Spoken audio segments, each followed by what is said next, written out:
So do you hear the fact that if your husbands and you get involved in the right forms of spirituality and devotion to God, healthy sexuality with each other as a couple, not necessarily frequent, but committed, connected, knowing. If you do all of those things, there's no reason why your husband has to struggle with any form of lust or any form of acting out, and you can fully expect for him to be sober for the rest of his life.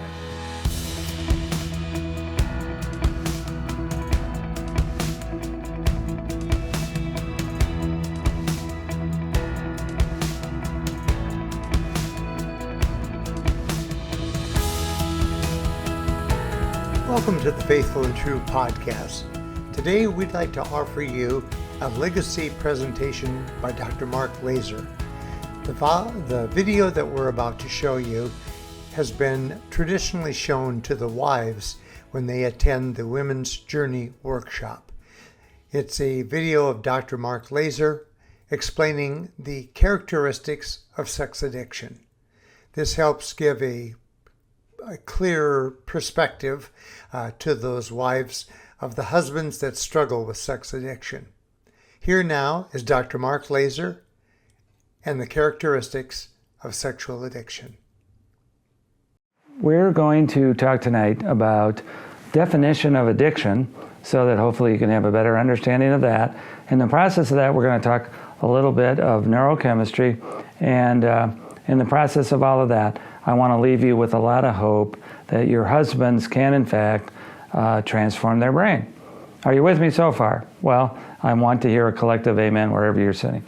So, in your workbook, there is a list of some of the characteristics of addiction, and I want to go over 4 of those characteristics with you today. So, first one is a word that is familiar to all of us. It's the word unmanageability. Now, let me just ask you, and this is not Bible study, this is not a quiz, you're not back in Sunday school, but I'd like you to think, can you think of a scripture verse that refers to unmanageability? Well, I always come back to Paul in Romans 7, verse 15.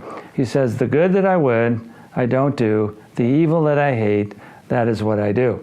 Does that not sound that one of the greatest saints of the church, the writer of 2/3 of the New Testament, is experiencing something that's unmanageable?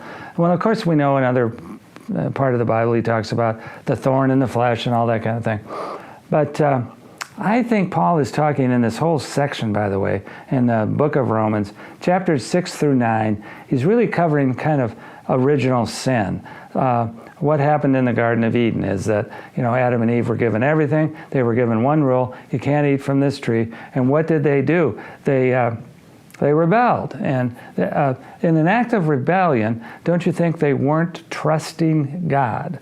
So I want you to focus on that and say that anytime we experience in our life something that we would consider to be unmanageable, it's generally because of our original sin nature that we don't trust God and we don't conform to His laws. We rebel against them. So number one thing there is I want you to know that there's everything about addiction that has to do with original sin. Now, an addict is going to experience this as they've tried to stop, hundreds of times. They've prayed, they've fasted, they've done whatever they needed to do as far as they're concerned. They've gone to workshops, they've talked to counselors. Men that come to our workshop here, like some of your husbands have, they have tried a lot of different things. What I am saying to you is that while they experience it, is that they're unmanageable. The good that I would, I don't do. The evil that I hate, that's what I do. There's a part of them that has not, in fact, surrendered their sexuality. How many of you experience your husbands as kind of angry? When you talk about them getting sexually pure, there's a part of them that assents and agrees, but then there's a part of them that you can kind of sense through your intuition, they're kind of angry about this. And I think that's because the average man who comes to our workshops is really kind of emotionally attached, and I'm going to talk about oxytocin here in a minute, to whatever it is they're doing sexually. So just hold that thought, because I want you to know that when I was in the middle of my addiction, there was in fact a part of me that was angry at God. I had in fact prayed all my life for God to remove all this sexual lust and temptation. And it seemed to me that God never answered that prayer. So let's just pause for a moment. How many of you have ever prayed to God and felt that God did not answer that prayer? Well, do you not get disappointed? Do you not get angry? And I'm telling you, your husbands have been angry and disappointed probably since their adolescence, just like I was. So then you get married, and every man who's ever come to the workshop has had the belief that when they get married and are allowed to have regular sexuality with a spouse, their lust, temptation, and other sexual activities will go away. And every man that's ever come to the workshop has been very disappointed. It's like men project onto their wives all of their needs and desires for a woman to be comforting, nurturing, all present, all available, all sexual, and all those kind of things. And it's totally unrealistic. It's part of the fantasy that they have, not about other women, it's about the fantasy that they had originally about what you were going to be in their life. And no woman that's ever lived can live up to those fantasies. So what happens? They get disappointed, they get angry. And how many of you have experienced your husbands as being angry at you? Well, that's something that I need to work with them about in terms of their fantasy. It's really, in a way, making you a false idol. Now, this is a hard dynamic, and I want to give you assurance that this anger that they've had, not only at you, but at God and themselves and the shame, this is something that we can help them with and that they won't struggle with for the rest of their lives. Now, if you look at the second thing on your list there in your workbook, it is the term neurochemical tolerance. And I want to spend a little bit of time on this one because I think it's incredibly important. In fact, the third and fourth things can be related directly to this one. Neurochemical tolerance is simply the fact that God has created the brain in such a way that it will adjust to whatever we put into it. So I'd like for you for just a second to pause and ask yourself the question, have you ever sensed yourself to be addicted to some kind of substance? It could be a common, simple substance. I know that for years I was really addicted to coffee. I mean, when I first drank a cup of coffee in college, it was like a buzz that I could not imagine. But by the time I left college and then went to seminary and then went to graduate school, I was certainly drinking 7, 8, 9 cups of coffee a day. That's what we would call neurochemical tolerance. I need more caffeine to achieve the same effect. An alcoholic knows this. One beer gets them blitzed the first time, then eventually they're drinking 3 or 4, then eventually a 6-pack, then a 12-pack, or whatever it is with alcohol. Other drugs, nicotine is something that I struggled with for years, and that I started smoking a pipe. Debbie actually gave me one for one of my birthdays.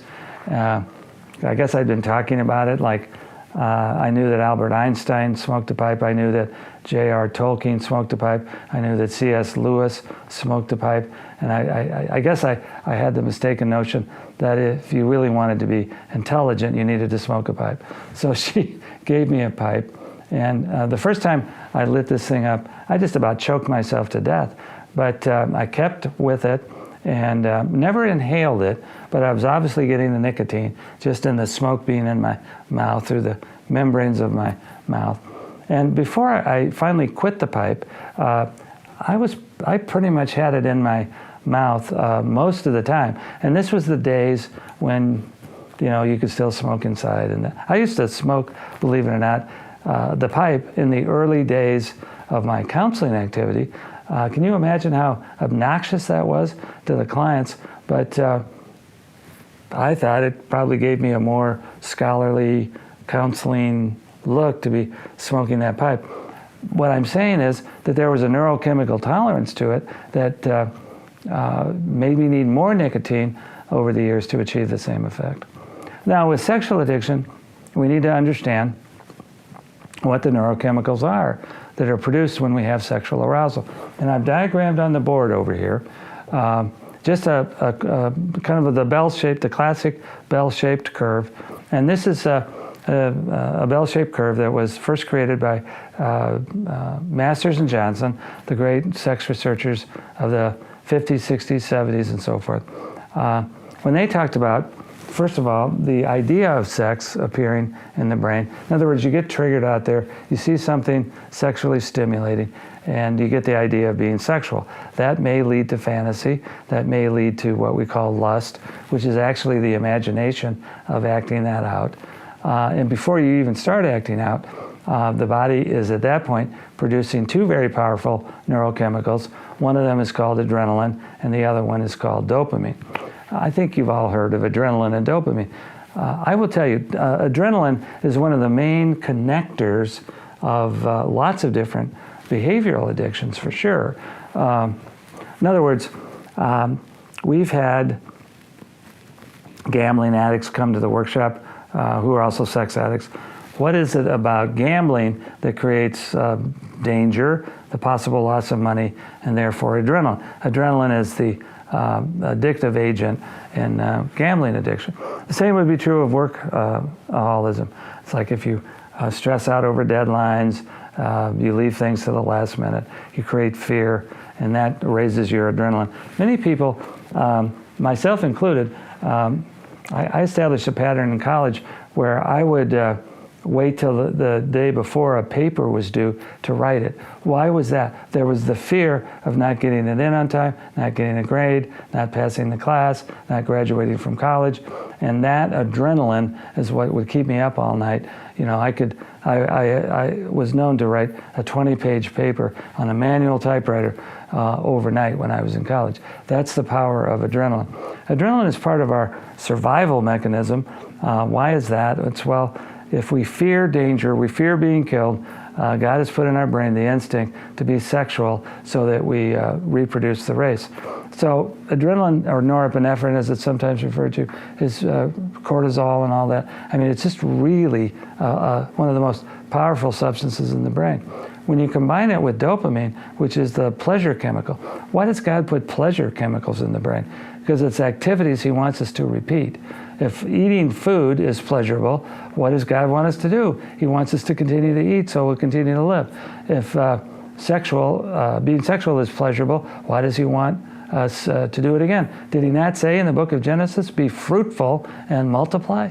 You know, God wants us to multiply. So I could go on with this, but do you get the idea that the pleasure center and the dopamine, the element of that, is something that God put in the brain for His purposes? Now, when we take it away from His purposes, then we get hooked into this combination of adrenaline and dopamine for the pleasure center effect, and that's been compared, as you see there in the diagram, to cocaine. Now, one that all of you, as women, would completely understand is the next one. So you start touching each other in an act of sexuality, or as in the case of some of the men, or perhaps true for some of you, if you're involved in an act of masturbation, then you're touching yourself. And what is the power of the neurochemical oxytocin? Well, it's basically that bonding chemical. It's what God has put in the brain to make what we call attachments.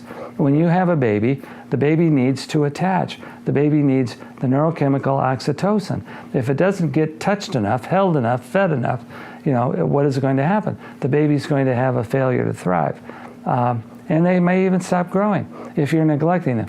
I remember my mom telling me a story about how proud she was at the fact that at some certain stage of my infancy, she was able to lay me down on my back in my crib, put some kind of a towel on my chest, and she could actually prop the bottle up, because she didn't breastfeed me back in those days, 1950. You know, I guess it wasn't being as recommended. I don't know. But anyway, she thought it was a great accomplishment developmentally on my part that I could basically have this bottle propped on my chest, kind of put my little hands on it like I was feeding myself. Well, the truth of it is, I was in fact feeding myself, and what was I getting attached to? I wasn't getting attached to my mother. I was getting attached to the bottle. I was getting attached to something I put into my mouth. Now you think, this is going to sound awfully Freudian, but you think, what later did I get attached to that I put in my mouth all the time?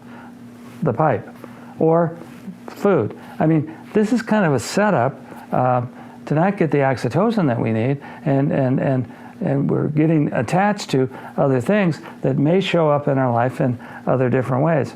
All right, so the men who come to the workshop, I think by and large, universally, every one of them has been in the early part of their life somehow touch deprived. So what do they learn to do? They learn to, most of their cases, masturbate, touch themselves, and oxytocin does give you that sense of connecting, and it does give you a pleasurable response. It does give you a relaxation response. So what do the men use masturbation for historically in their life, if not to go to sleep? I remember distinctly one man telling me, when I was 7 years old, I had ADD, and I could not go to sleep. My mind could not slow down. But I did this, and I did long, he said, for my mother to come into the bedroom. I had a sense that if she came into my bedroom and gave me a back rub, it would calm me down. Which, in fact, it would have. Why? Because of oxytocin. So mother was too busy or had other children. I don't know what the deal was. I'm not blaming her. She just didn't come in. So what did he learn to do? Well, he learned to touch himself. And that, of course, at age 7 was not orgasmic, but it did lead eventually to, full-blown acts of masturbation. But in the meantime, he was managing his sleep disorder. Does that make sense, what he was doing? And that's how this whole thing got started. And that's all because of the power of oxytocin. We're saying today that kids who see pornography for the first time on their cell phones, because of the fact that that may lead them to masturbation, that is getting them attached to their cell phone. Not to a person, but to the cell phone. And how many of you have ever tried to take a cell phone away from an adolescent? If they are in fact, looking at pornography and masturbating, they are going to be so attached to this that they will be defiant, oppositional, rebellious, angry. They will throw it. I'm just asking you to think about it, because if we are not touching our children in healthy ways, they're going to find substitutes. All right, then the next thing that happens is we get to, you see on there, the point of no return, where you're going to have an orgasm come hell or high water.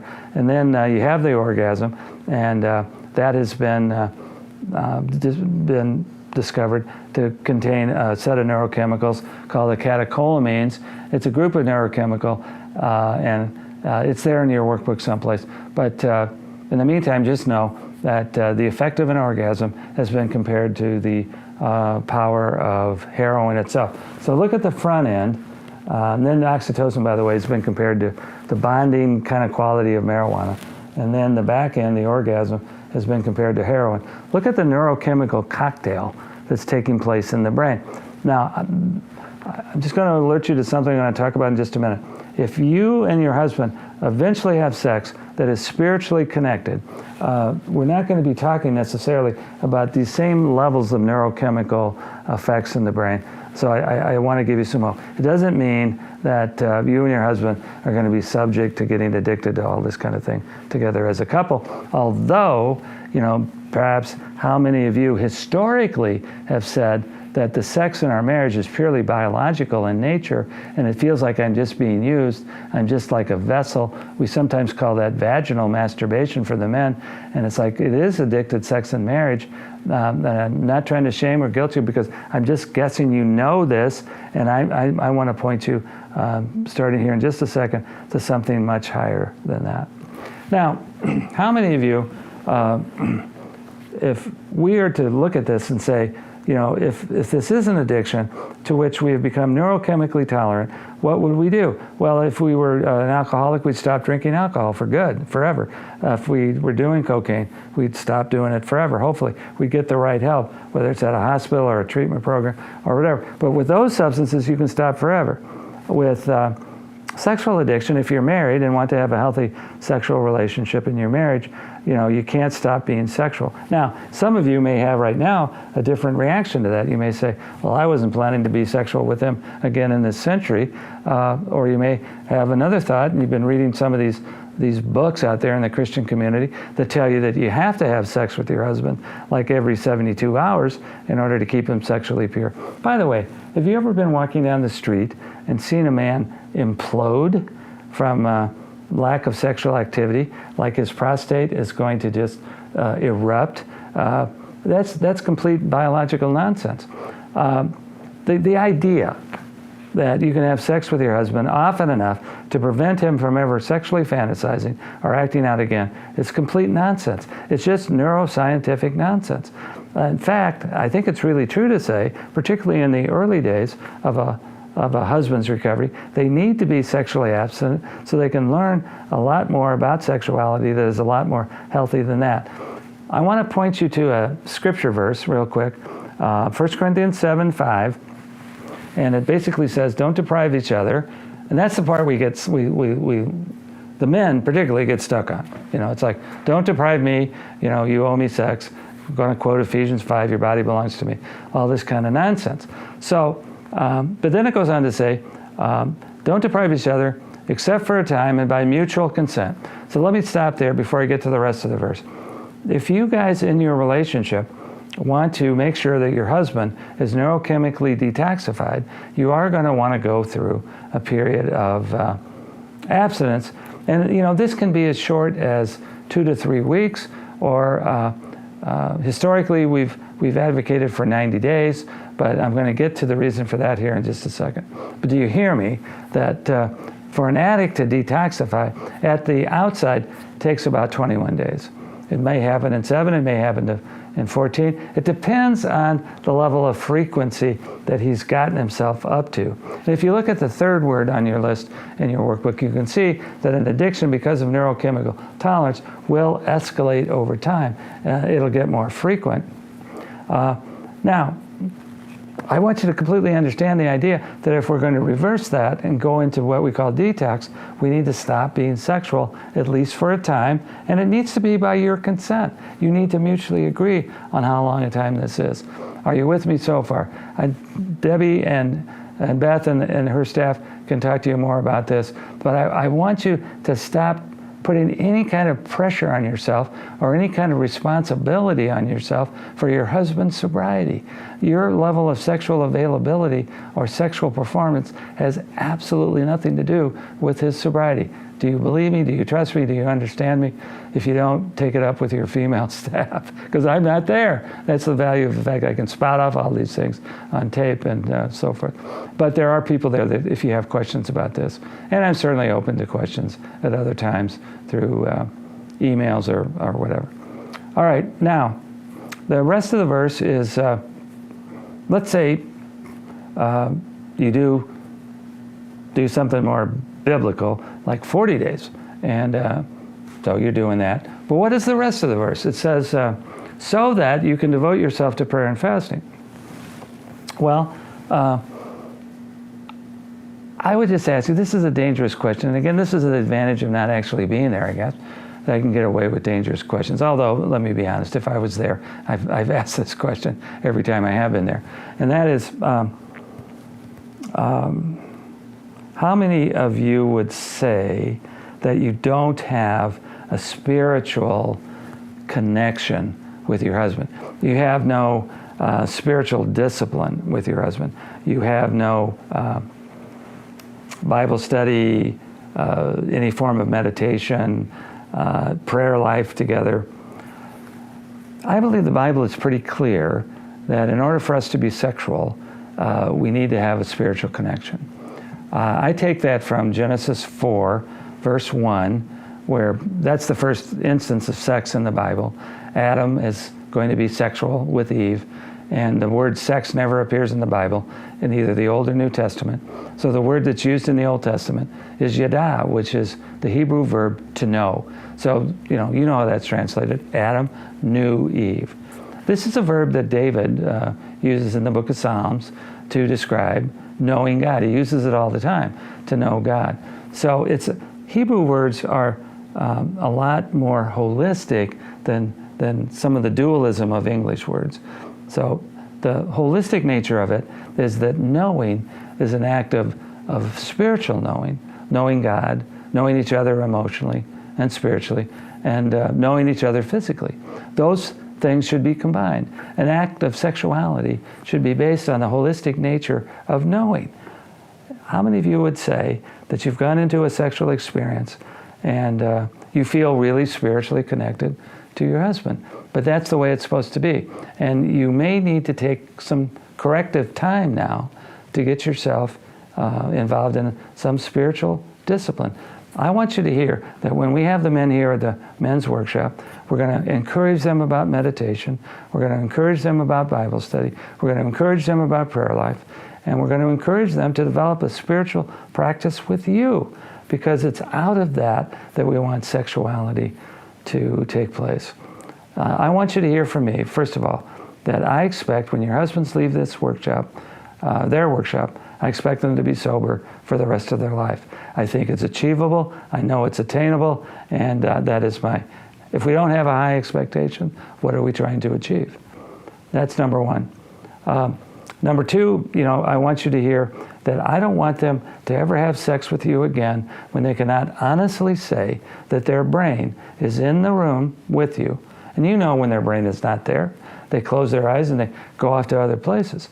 I want them to make sure that their brain is in the room and that they feel like they know you emotionally and spiritually. Likewise, I want your brain to be in the room. I mean, how many times has your brain wandered off to all the things your husband did, So if the two of you can train your brains, and I think you can, to be fully spiritually and emotionally present, one of the ways to think about doing that in the early days is to only have sex in a position where you can be face-to-face with your eyes open. So it's a challenge for a lot of us. I'm just making a suggestion. All right, now I wanted to leave you with some hope. And after talking about all of this, don't deprive each other except for a time by mutual consent so that you can devote yourself to prayer and fasting. I think we need to understand that a lot of the men who come to the workshop have mental health disorders.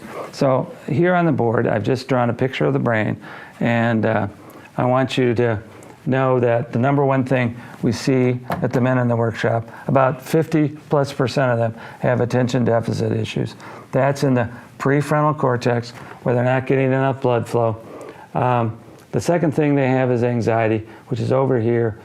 By the way, this is a cross-section of the brain, looking at it from the underneath side. So this is the back of the head, the right side, the left side, the front.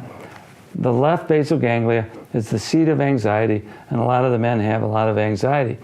Anxiety can imitate ADD, but if you prescribe the same drug that you would for lack of blood flow to the prefrontal cortex, for an anxiety-based case, it would make the anxiety worse.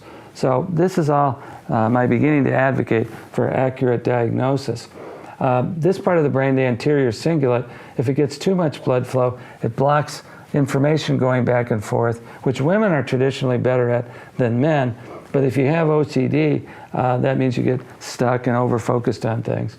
We actually don't see that so much with the men, but we would wonder about it for some of you. The other thing we see, this is the emotional center of the brain. This is the pleasure center of the brain.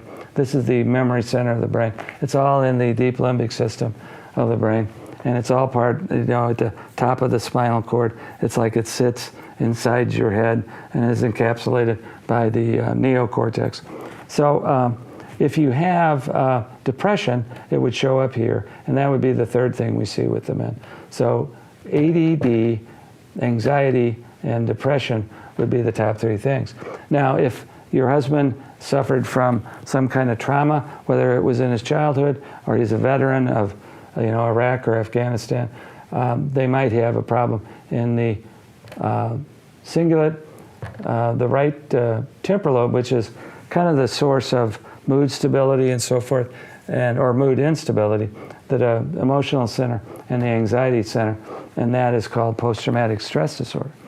And there's been a lot of research and so forth that the act of sexual betrayal does create for you post-traumatic stress disorder. whether you had anything early in your life or not that created it. The act of betrayal can certainly also do it. I don't have time today to get into all of it, but I would say that I'm advocating for getting a more accurate diagnosis. I would say, and this is actual research study, that 70% of the men who come to the workshop and are on a psychiatric medication wind up to be on the wrong one. And that's because historically, psychiatric diagnosis is made by psychiatrists through verbal interview with a patient. What are they verbally interviewing? They're interviewing the patient's perception of their own mental health issue. So you come in and you say, how are you feeling? You start describing what you're feeling, but it's your perception. So it's like, okay, the doctor accepts that, and at the end of this maybe 15-minute session, he gives you a prescription for some of the most powerful drugs in the universe, and what does he say or she say? Try this. Let's see if it works. And in many cases it doesn't, and it may even make the condition worse. So you go back, and then there's been some studies that have suggested that it takes the average psychiatrist a year or so to lock in on what the accurate diagnosis might in fact be. Now we have an alternative to that, and that is called neuroradiology. And if you go and get a brain scan with somebody like Dr. Daniel Amen, and the staff here can give you the website and all that kind of thing for Dr. Amen. You'll get, on the day you get your brain scan, you will actually know what's going on inside your head. So we're just big advocates for getting an accurate diagnosis. And if you're going to take any kind of medication or medication, that was not even a Freudian slip. It's a slip to something I want to talk about. But it's like, if you want to, if you think your psychiatric problems are severe enough, and some of them are bipolar disorder, major depression, generalized anxiety disorder, you may need to take some medication. But again, before we move on, just advocating for accurate diagnosis.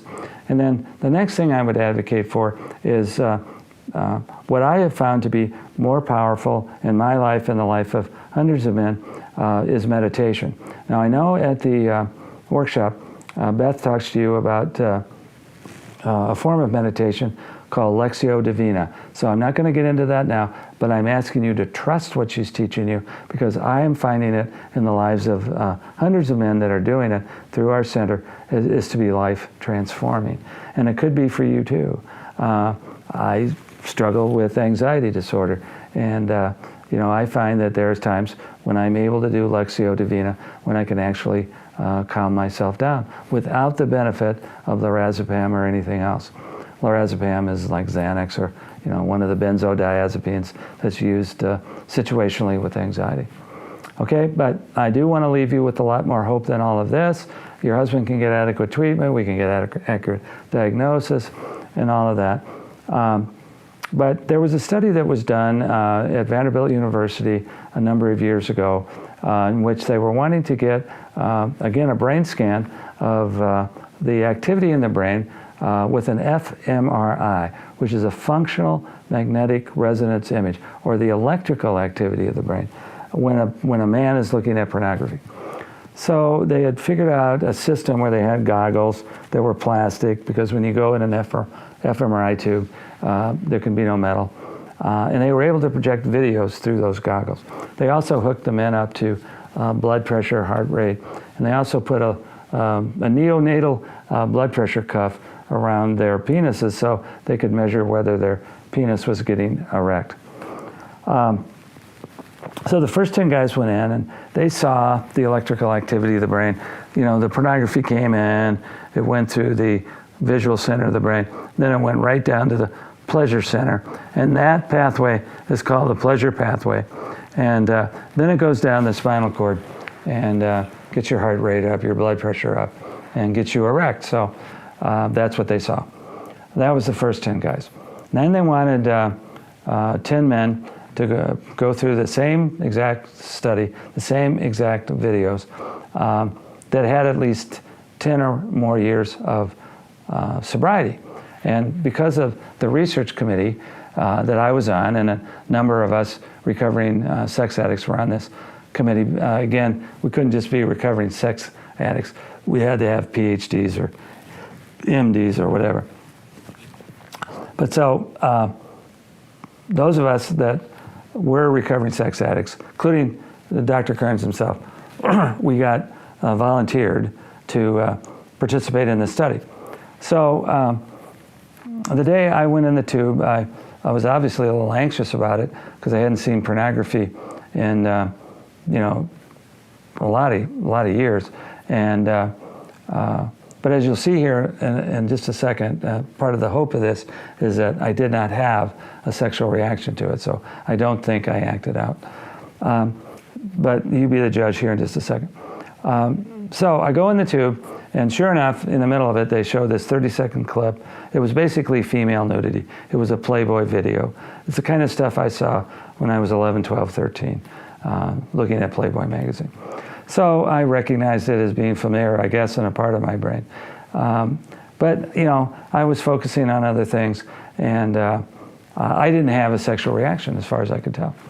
So I do come out of the machine, and the head of the project, Dr. Peter Martin, who's an internationally known memory expert, said, congratulations, Mark, all the biometric indicators, blood pressure, heart rate, and erectile response, you didn't have any of that. So congratulations, you must have great recovery and all that. So 2 weeks went by, and it takes a while to, day or two really, to formulate the fMRI study. And I had to leave and go back to Minneapolis, so I wasn't hanging around to see what the fMRI study showed. But a couple of weeks later, Dr. Martin and I were lecturing at the same conference. And he basically told me that the inside of my brain looked no different than the other men, the first 10 men in the study. So he said, your pleasure pathway was lit up, your pleasure center was lit up, your emotional brain was lit up, your memory center was lit up. And I said, if that's in fact the case, that's a very powerful Bermuda Triangle right there. You're talking about the pleasure center, you're talking about the emotional center, and the memory center. That's going to sink anybody because, there's an automatic response that goes down to the spinal cord. He said, Mark, it was the most amazing thing. We actually saw that there was other activity coming from your prefrontal cortex and also the temporal lobe, which has been known to be associated with spirituality. And he said, and this, I've drawn a line, he said that appeared to actually block what is an otherwise autonomic response.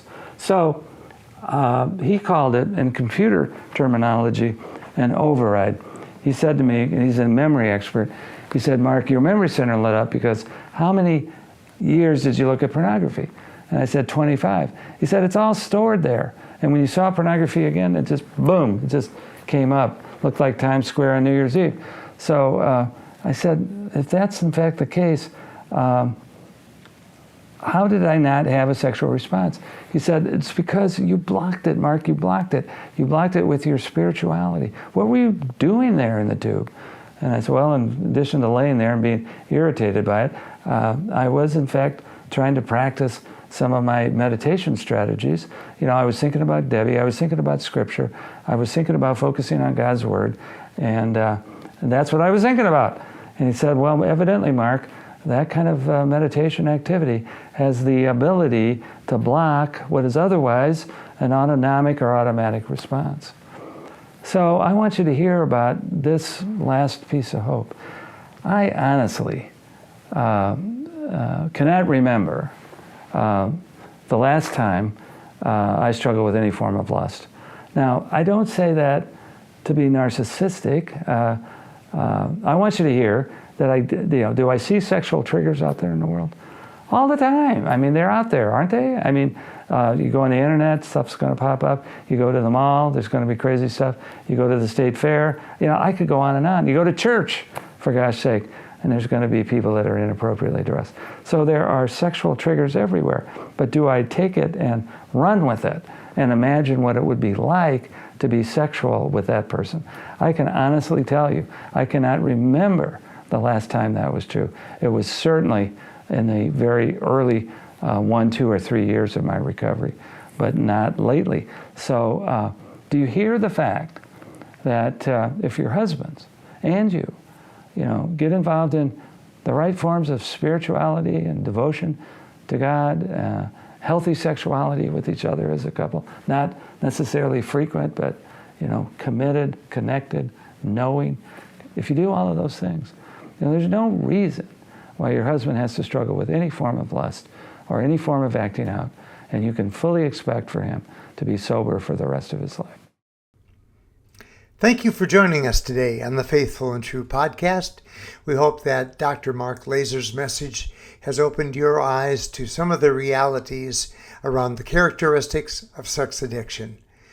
If your eyes have been opened and you realize that you could use the help that we provide here at Faithful and True, we invite you to visit our website, faithfulandtrue.com, where you'll find many resources and over 400 podcasts like this that can be helpful to you. We want to remind you that every month we offer the Men's Journey Workshop for men that are struggling with pornography and other unwanted sexual behaviors.